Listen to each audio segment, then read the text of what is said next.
क्या दविंदर सिंह राणा साहब के एनसी में इस्तीफ़ा पेश करने के बाद अब दिल और दिल्ली की दूरी जो है उसमें कमी आएगी? क्योंकि दिल्ली में 11 तारीख को 11 बजे 1 और 11 और भारतीय जनता पार्टी का दामन जो है वो थाम लिया।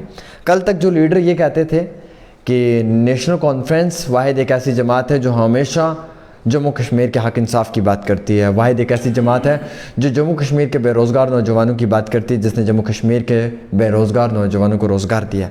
आज वही लीडर भारतीय जनता पार्टी का दामन थाम कर ये कह रहे हैं कि जम्मू नैरेटिव, जम्मू डिक्लेरेशन की बात करनी है। समझने की कोशिश तो ये करनी है कि क्या आपने 26 साल के पॉलिटिकल कैरियर के अंदर जिस टीम से या जिस जमात से आप वाबस्ता थे, क्या वो जमात आपको इजाज़त नहीं दे रही थी जम्मू नैरेटिव पे बातचीत करने के लिए? हमारे साथ इसी सब पे बातचीत करने के लिए नेशनल कॉन्फ्रेंस के सीनियर रहनुमा जनाब मुज़फ़्फ़र इकबाल साहब हैं और फॉर्मर जज भी हैं। कानून के हिसाब से भी एक अच्छी नॉलेज है और पॉलिटिकल एक्टिविटीज़ की अगर बात करें तो आए रोज़ जो है वो लगी रहती हैं। जज साहब बहुत बहुत शुक्रिया समय देने के लिए।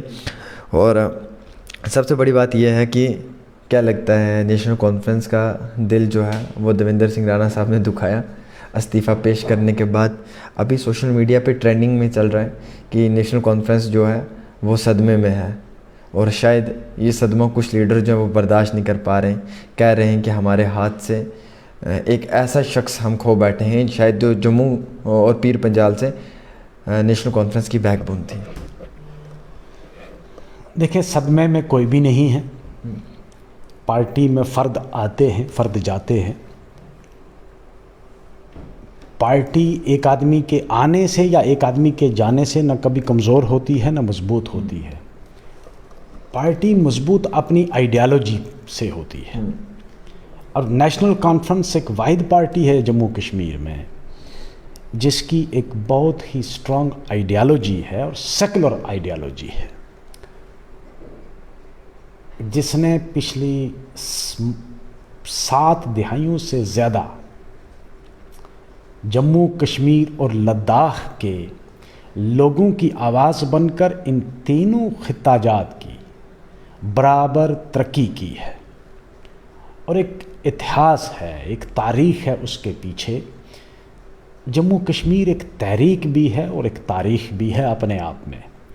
और अगर किसी की ये गलतफहमी है, जो मैं सुन रहा हूँ कुछ आप लोगों के मीडिया के चैनल्स जो हैं वो चला रहे हैं कि जी किसी एक शख्स के जाने से या 2 लोगों के जाने से पार्टी कमज़ोर हो गई, ऐसा बिल्कुल नहीं है।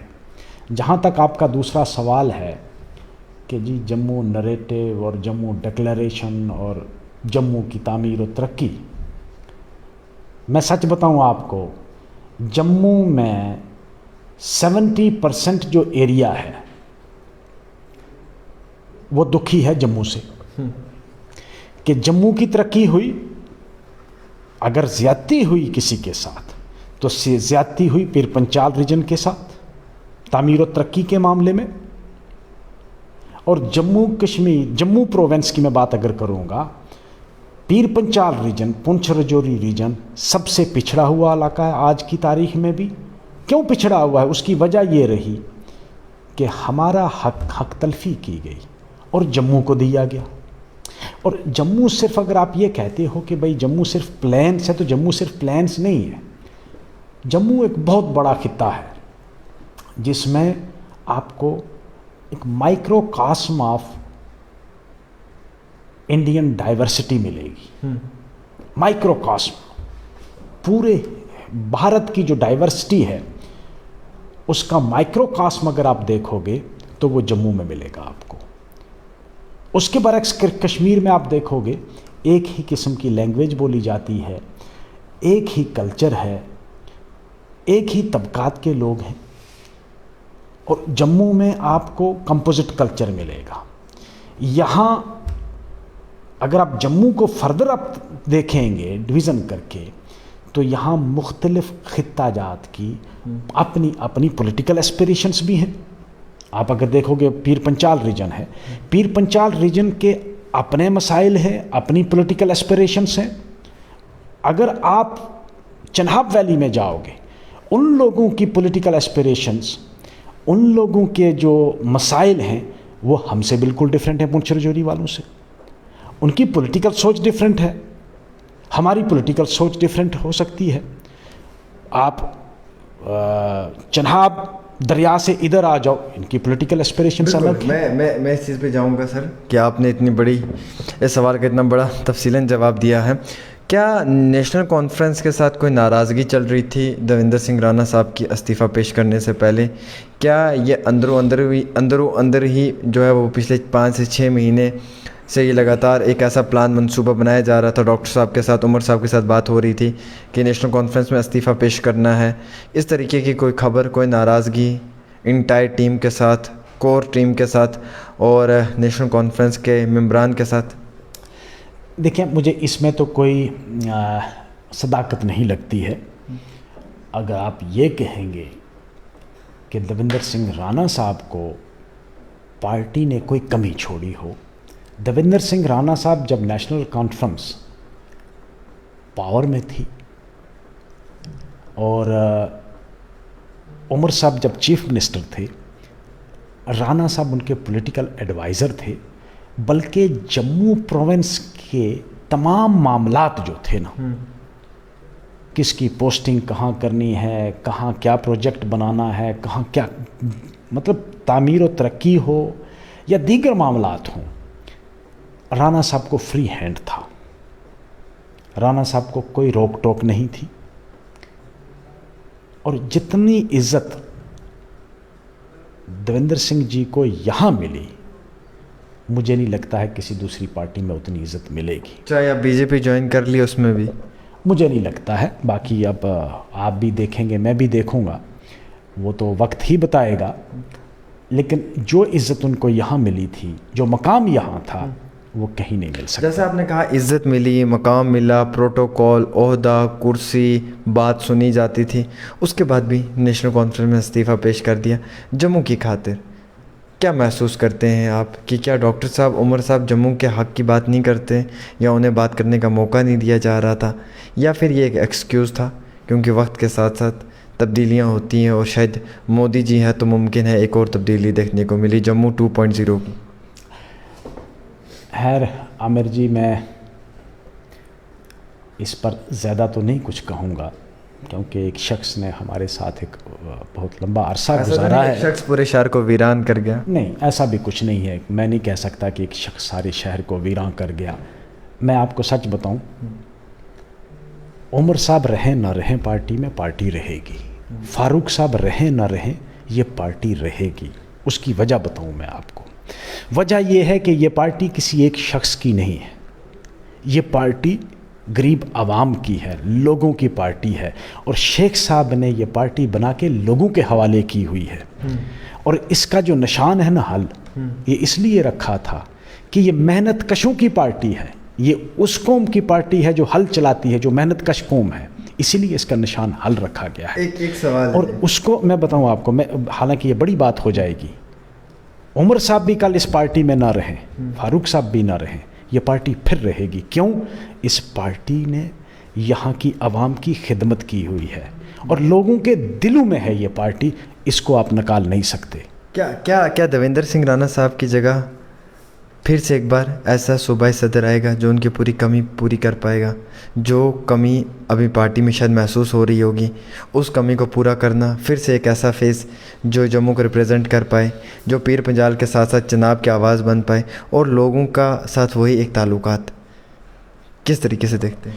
भाई देखो, मैं ये आपका जो है ना कि भाई कोई एक फ़र्द मैं कहूँ कि भाई मेरी इतनी एक्सेप्टेबिलिटी है कि मैं पूरे पुंछ रजौरी की तर्जमानी करता हूँ, या कोई ये कहे कि मैं डोडा बदरवा की तर्जमानी करता हूँ, या कोई ये कहे कि मैं जम्मू के प्लान्स की तर्जमानी करता हूँ, ऐसा बिल्कुल नहीं है। आपने भी सुना होगा, आप ये कहोगे कि भाई राणा साहब रजौरी पुंछ की तर्जमानी करते थे या उनकी आवाज़ बन के बोलते थे, बिल्कुल नहीं, ये गलत है। आप ये कहोगे कि वो डोडा बदरवा और किश्तवाड़ के लोगों की आवाज़ बनते थे, बिल्कुल नहीं। उनका एहतराम इसलिए था कि वो नेशनल कॉन्फ्रेंस के प्रोविंशियल सदर थे और उसके बाद फ़ौरन हमारे बहुत सीनियर आदमी रतन लाल जी आज प्रोविंशियल सदर का काम कर रहे हैं, मीटिंग्स चल रही हैं। पार्टी में आप कहोगे कि पार्टी में कोई फ़र्क पड़ गया, उससे बढ़कर काम चल रहा है। नेशनल कॉन्फ्रेंस को झटका नहीं लगा? कोई झटका नहीं लगा। ये किसने आपको कहा? मैंने आपको कहा ना कि तंजीम पार्टी जो होती है वो एक मशीन की तरह है। उसमें अगर एक कील कोई ख़राब हो जाता है ना, एक कील, ये एक बहुत बड़ी मशीन है। जाने से पहले रोका नहीं राणा साहब को? भाई जिसने जाना होता उसको कोई नहीं रोक सकता। मैंने उनसे बात हुई मेरी। अच्छा, आपकी भी? मेरी बात हुई थी। उन्होंने तो मुझे नहीं कहा मैं जाने के लिए, लेकिन मैंने उनको कहा था जो मैंने कहना था वो मैं आपको मीडिया में नहीं बताऊंगा। और मुझे उम्मीद नहीं थी कि भाई उस शख्स को ऐसी मतलब ये उम्मीद रखी जा रही थी कि ये बीजेपी में जाएंगे, ऐसा महसूस होता था नेशनल कॉन्फ्रेंस को पिछले 5 महीनों में। कोई एक बारी भी ऐसे महसूस होना आपके पार्टी में कोई बातचीत हुई हो, कोई हलचल? नहीं, पार्टी में किसी से नहीं हुई। बहरहाल मेरी ज़ाती अपनी जो इंटरेक्शन होती रही राणा साहब से, तो मुझे बीच में लगा कि कहीं ना कहीं कोई कमी है। क्या ये आपकी तरफ से थी, यानी कि नेशनल कॉन्फ्रेंस की तरफ से ये कमी पेशी थी? नहीं, नेशनल कॉन्फ्रेंस की तरफ से मुझे नहीं लगता है कि राणा साहब के साथ किसी ने भी कोई कभी ज़्यादती की हो। देखो, मैं आपको सच बताऊं कि जम्मू प्रोविंस में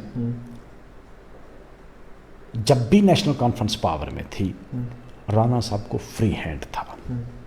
बहुत लोग इससे नाराज़ भी थे। इतनी आज़ादी के बाद फिर भी मतलब छोड़ देना, ये थोड़े मतलब सोच से बाहर है। ये इसका जवाब तो वही दे सकते हैं। हो सकता है अपनी कुछ मजबूरियां रही होंगी, कुछ तो मजबूरियां, प्रेशर, हाँ हो सकता है। मैं उस पर मुझे कोई उसकी नॉलेज नहीं, इल्मियत नहीं है, तो मैं इसलिए कुछ नहीं कह सकता। बहरहाल कुछ तो मजबूरियां रही होंगी। अपनी कॉन्स्टिट्यूंसी की बात करें, नगरोटा की एक पॉजिटिव वाइब थी, एक बड़ा अच्छा इम्पैक्ट था नेशनल कॉन्फ्रेंस का। इस बार का इलेक्शन कंटेस्ट करेंगे वहाँ से भारतीय जनता पार्टी की सीट पे। क्या लगता है कि क्या नेशनल कॉन्फ्रेंस का जो प्यार मोहब्बत आवाम का था वो भारतीय जनता पार्टी के साथ दिखेगा? क्या राणा साहब का अपना फेस वहाँ पे काम करेगा, या फिर आज से पहले नेशनल कॉन्फ्रेंस का काम कर रहा था? देखो भाई, राणा साहब अब अगर इलेक्शन लड़ेंगे तो वो बीजेपी की मैंडेट पर लड़ेंगे। हाँ। और हमारा कैंडिडेट भी वहाँ से कोई ना कोई इलेक्शन लड़ेगा। ये तो हो नहीं सकता है कि जो हमारा वोटर है वो राणा साहब के साथ जाएगा, ये गलतफहमी है। नहीं, 17 तो रिज़ाइन दे रहे हैं ना, 17-18। मैं कहता हूँ 17-18 क्यों, अगर 70 भी रिज़ाइन दे देंगे उससे कोई फ़र्क नहीं पड़ता। नेशनल कॉन्फ्रेंस को अपने वर्कर्स के जाने का कोई दुख नहीं ना, ऐसा मैं नहीं कहता कि जाने का दुख होगा भी, लेकिन उससे पार्टी को फ़र्क नहीं पड़ता है। दुख मुझे भी चला जाए कोई फ़र्क नहीं। मुझे कल को मुजफ्फर साहब पार्टी छोड़ देंगे, कोई फ़र्क नहीं पड़ने वाला। ये बात बिल्कुल मैं मानता हूँ। तो फिर पार्टी में रहेगा कौन अगर सब इस्तीफे पेश करें? एक आता, मैंने कहा ना, पार्टी एक मशीन है। मशीन में अगर एक स्क्रू कहीं ढीला हो जाता है ना, तो ये मशीन खुद ही उस स्क्रू को रिप्लेस करके दूसरा स्क्रू वहाँ लगा देती है। पार्टी एक ऐसी मशीन है जिसमें कोई आदमी ये कहे कि मैं एक ऐसा क्लॉग हूँ, इसमें ऐसा स्क्रू हूँ कि मेरे बगैर ये मशीन चलेगी नहीं, वो गलतफहमी है। चाहे वो मुजफ्फर खान हो, चाहे वो देवेंद्र सिंह राणा हो, या कोई और। मैंने कहा ना, उमर साहब भी अगर पार्टी में ना होंगे, पार्टी फिर भी चलेगी। क्यों? ये पार्टी लोगों के दिलों में है। देवेंद्र सिंह राणा साहब से पार्टी की पहचान थी जम्मू के अंदर, या पार्टी से देवेंद्र सिंह राणा साहब की पहचान थी? इसको थोड़ा सा बताएं आप, और किस तरीके से देखते हैं? देखो, देवेंद्र सिंह राणा साहब की पहचान नेशनल कॉन्फ्रेंस की वजह से थी। मैं आपको अब मैं आपको ये भी बता दूं, देवेंद्र सिंह राणा साहब जब पार्टी में नहीं थे ना, नेशनल कॉन्फ्रेंस में एक्टिव नहीं थे, मैं भी नहीं उनको जानता था। मैं सच बताऊं आपको। अच्छा। मेरी उनसे कोई जान पहचान तक नहीं थी। वो पार्टी में आए, उनकी पहचान बनी। अब ये कहोगे कि भाई कि देवेंद्र सिंह राणा साहब की वजह से पार्टी थी, नहीं, पार्टी की वजह से देवेंद्र सिंह राणा साहब थे। दुख हो रहा है, मायूस मेरा जाती हो सकता है, पार्टी को इस चीज़ का कोई दुख नहीं। पार्टी में बहुत लोग आए, बहुत लोग गए। अरे भाई, आप तारीख उठा के देखो, बड़े बड़े पढ़े लिखे लोग, मिर्ज़ा अफजल बेग जैसे जो इंटरनेशनल लेवल के एडवोकेट थे। जम्मू मजबूत है नेशनल कॉन्फ्रेंस के लिए? बिल्कुल, जम्मू मजबूत है। और मैं एक बात आपको बता दूं, जम्मू में जो लोग हमसे नाराज़ थे पॉलिटिकल डिफरेंस या पर्सनल डिफरेंस की वजह से, राणा साहब की वजह से, वो वापस आ रहे हैं और नेशनल कॉन्फ्रेंस मजबूत होगी। मतलब राणा साहब के ताल्लुकात अच्छे नहीं थे, आपके कहने का मकसद ये है? जो लोग पार्टी को छोड़ के गए होते या नाराज़गी थी, वो आज खुश हैं कि वो चले गए? वो जाहिर सी बात है। वो लोग अब अपना फ़ोन निकालना, वो बहुत लोग अब ट्राई कर रहे हैं वापस आने के लिए। वो वापस आएंगे। मतलब देवेंद्र सिंह राणा साहब के साथ अंदरू अंदरी इतना सब कुछ चल रहा था। नाराज़गी, देखो, ये पॉलिटिकल नाराज़गी हर आदमी जो है, यहाँ मैं तो अभी नया हूँ सियासत में भाई, यहाँ ये मैंने देखा है कि यहाँ एक दूसरे को काटते हैं। सियासत में ये होता है तो राणा साहब जब इसी नाराजगी की वजह से तो नहीं गए सर? नहीं, इस वक्त उनके साथ कोई इस किस्म का मुकाबला या कोई ऐसा लीडर जिसका उनके साथ कोई इंटरेस्ट क्लैश करता हो, ऐसा कोई नहीं था। जो लोग थे भी वो बहुत सीनियर लोग थे नेशनल कॉन्फ्रेंस के, जिनके साथ इनके कोई डिफरेंसेस भी थे ज़ाती तौर पर, वो पार्टी में कभी उभर कर नहीं सामने आए। और राणा साहब की लोग इसलिए एहतराम करते थे कि उनका एहतराम, उनकी इज़्ज़त जो थी वो हमारे पार्टी के प्रेसिडेंट भी करते थे। अच्छा, ये समझने की कोशिश करूँगा, जम्मू का एक फेस होगा जो जम्मू का नया मुख्यमंत्री होगा, नया चीफ मिनिस्टर होगा, लगता है कि देवेंद्र सिंह राणा साहब, क्या पता इसी वजह से क्यों? देखो मेरी बात सुनो भाई, चीफ मिनिस्टर बनाना लोगों का काम है। वो किसको चुनेंगे, वो किसको चुनेंगे लोग, अगर वो राणा साहब को चुनेंगे तो हम नहीं रोक सकते, लोग चुनेंगे। अब एमएलएज जो हैं वो उस पार्टी के, जिस पार्टी के सबसे ज़्यादा एमएलएज होंगे, चीफ मिनिस्टर उसी का बनेगा। अगर लोग पसंद करेंगे उनको तो हम कौन होते हैं रोकने वाले। लेकिन मुझे ऐसे हालात लगते नहीं, मैं सच बताऊं। आज भी ये कमी पूरी की जाएगी। आज भी मैं आपको बताता हूँ एक चीज़, आप मान के चलो, जम्मू कश्मीर में नेशनल कॉन्फ्रेंस हुकूमत बनाएगी। जब भी इलेक्शन होंगे, चीफ मिनिस्टर नेशनल कॉन्फ्रेंस का होगा और बगैर किसी सपोर्ट के। इतना कॉन्फिडेंस क्यों रहता है हमेशा नेशनल कॉन्फ्रेंस को खुद पे, इतना कॉन्फिडेंस? हालांकि अपनी पार्टी में भी काफ़ी बड़े चेहरे हैं, पीडीपी में भी हैं, बीजेपी में भी हैं, लेकिन नेशनल कॉन्फ्रेंस हमेशा कहती है ढंके की चोट पे। मतलब इतना कॉन्फिडेंस वो कैसे, ये समझने की कोशिश करनी है। कॉन्फिडेंस, जो लोग नेशनल कॉन्फ्रेंस के लोग हैं वो लोगों के साथ जुड़े हुए हैं ज़मीनी सतह पर, वो हवा में बातें नहीं करते। बाकी पार्टियों वाले जिनके आप नाम ले रहे हो ना, ये अभी हवा में बातें करते हैं, ग्राउंड पर नहीं है। जब ग्राउंड पे उतरेंगे ना इलेक्शन में, जब लोगों का सामना करना पड़ेगा, तब पता चलेगा हम कहाँ स्टैंड करते हैं। और मेरी बात आप याद रखना, मैं दावे से कहता हूँ, कॉन्फिडेंस से कहता हूँ, जम्मू कश्मीर में जब भी हुकूमत बनेगी, अपने बलबूते पे नेशनल कॉन्फ्रेंस की हुकूमत बनेगी और chief minister national conference. Devendra Singh Rana साहब रहे ना रहे पार्टी में, नेशनल कॉन्फ्रेंस फिर भी जम्मू की लड़ाई लड़ता रहेगा। बिल्कुल लड़ेगी। अरे भाई, मैंने कहा कल मुजफ्फर खान नहीं होगा पार्टी में, मैं कहूँगा कि रजौरी में कोई नेशनल कॉन्फ्रेंस रही नहीं, ऐसा नहीं है। ये जम्मू की लड़ाई लड़नी है, जम्मू की लड़ाई बिल्कुल लड़ेंगे। जम्मू अलग से क्यों ना वो जम्मू नैरेटिव कहकर लड़ाई लड़े, आप जम्मू के हित की लड़ाई लड़ेंगे। जम्मू का हित मुझे ये समझ में नहीं आती। मैं कहूँगा, मैं चनाब वैली, मैं पीर पंचाल रीजन, मैं कठुआ, बसोली, मैं रियासी की बात करूँगा।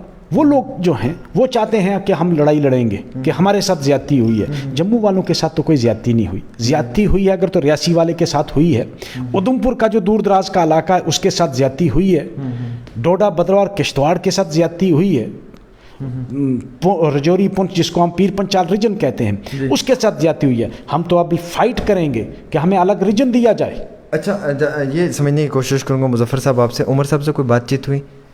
उमर साहब से अगर कोई बातचीत हुई तो क्या कहना है उनका, क्या कह रहे हैं? मुझे नहीं लगता कि ये कोई इतना बड़ा मामला था कि मैं उमर साहब के साथ जाकर इस बारे में बात करता। जम्मू की लीडरशिप में आप आते हैं ना, इसीलिए मैं कहता हूँ, मैं तो लीडर नहीं है, मैं एक छोटा सा कारकुन हूँ नेशनल कॉन्फ्रेंस का। मैं कोई लीडर नहीं अपने आप को मानता, लेकिन ये कोई मेरे लिए या उमर साहब के लिए भी मुझे कोई लगता नहीं था कि इतना बड़ा मामला है कोई कि इसको बैठकर हम डिस्कस करें। नासिर असलम वानी साहब क्यों कश्मीर से जम्मू पहुंचे थे? देवेंद्र सिंह राणा साहब की रेजिडेंस में मेरा इंटरव्यू हुआ था, 1-1.5 घंटे की मुलाकात हुई, थोड़े से परेशान भी लग रहे थे। तब तक तो नेशनल कॉन्फ्रेंस में थे देवेंद्र सिंह राणा साहब। वो आए होंगे कोई पार्टी के अमूर डिस्कस करने के लिए, या किसी, मैं कहता हूँ अगर कोई नाराज़गी भी होती है तो उसको दूर करने के लिए शायद वो आए होंगे, मुझे नहीं पता, मुझे उसकी इल्मियत नहीं है कि उनके दौरे का मकसद क्या था। लेकिन उस वक्त तक देवेंद्र सिंह राणा साहब जो थे वो यहाँ के प्रोविंशियल सदर थे, और नासिर असलम वानी साहब जो हैं वो कश्मीर वैली के सदर थे। तो दो सुदूर के दरमियान एक आपस में बात हुई होगी, उसके बाद उसमें कोई हर्ज नहीं था। चलिए, तमाम बातें तफसीलन तौर पे आप तक पहुंचाने की कोशिश की। हमारे साथ बातचीत करने के लिए नेशनल कॉन्फ्रेंस के एक सीनियर रहनुमा जनाब मुजफ्फर इकबाल साहब थे। साफ अल्फाजों में उन्होंने कहा, बिल्कुल क्लियर। अब यकीन मानेंगे, मैंने हर चीज़ को जो है वो साफ़ तरीके से आप तक पहुंचाने की कोशिश की। नेशनल कॉन्फ्रेंस को कोई फ़र्क नहीं पड़ता देवेंद्र सिंह राणा के जाने से। नेशनल कॉन्फ्रेंस आज भी मजबूत है, कल भी मजबूत थी और हमेशा मजबूत रहेगी। ये मैं नहीं कह रहा हूँ, ये जनाब का कहना है। चाहे देवेंद्र सिंह राणा साहब नेशनल कॉन्फ्रेंस में रहें या ना रहें, लेकिन नेशनल कॉन्फ्रेंस एक वाहिद ऐसी जमात है जिसके साथ जम्मू कश्मीर की आवाम हमेशा से है, और डंके की चोट पे कहते हैं कि नेशनल कॉन्फ्रेंस का चीफ मिनिस्टर जम्मू कश्मीर में होगा अपकमिंग असेंबली इलेक्शंस के बाद। ये भी जनाब का फरमाना है, और देवेंद्र सिंह राणा साहब को लेकर इतना ज़्यादा डिस्कस करने की ज़रूरत नहीं है, क्योंकि आवाम को मालूम है क्या है हकीकत और क्या है सच्चाई। फ़िलहाल एक पूरी साफ़ तरीके से एक गुफ्तगू आप तक पहुंचाना हमारा फ़र्ज़ था, जो मैंने पहुंचाई है। आप देखते रहे डेली तस्कीन आमिर सुहेल के साथ।